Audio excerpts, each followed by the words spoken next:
1 Thessalonians chapter 4, verse 2 to 3. For you know what commandments we gave you by the authority of the Lord Jesus. Tingnan niyo po sabi sa verse 3. This is the will of God.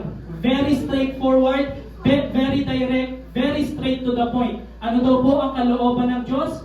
Your sanctification.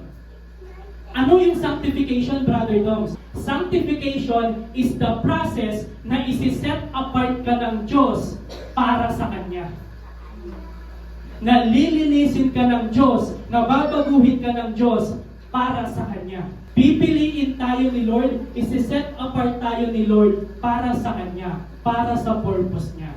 Yun ang sanctification. Okay, sige, ligtas ka na. Hindi ito nagtatapos. May pagbabago na dapat mangyari. May paglilinis na dapat mangyari. At yan ang direct na kalooban ng Diyos sa atin. Ikaw at ako, masanctify tayo. Malinis tayo. Maset apart tayo. Kaso itong tanong, saan tayo nililinis? Saan tayo siniset apart? Sabi dito, this is the will of God, your sanctification. Saan tayo nililinis? Una, is for us to abstain from sexual immorality. Na ikaw at ako, malinis tayo sa sexual immorality.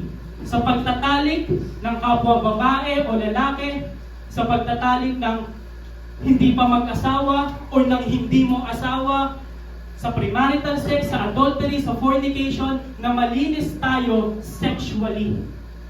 Doon tayo siniset apart para makita ng mundo na hindi tayo kagaya ng mundo. Pangalawa, siniset apart tayo nililinis tayo from lustful passion. Na hindi tayo mabuhay sa lust of the eyes, sa lust of the flesh, and the pride of life. At pangatlo, nililinis tayo so that we do not transgress and defraud one another. Anong ibig sabihin nun? Na hindi natin lokohin ang bawat isa. Na ikaw at ako, hindi natin i-scam ang bawat isa. Na hindi natin paasahin ang bawat isa.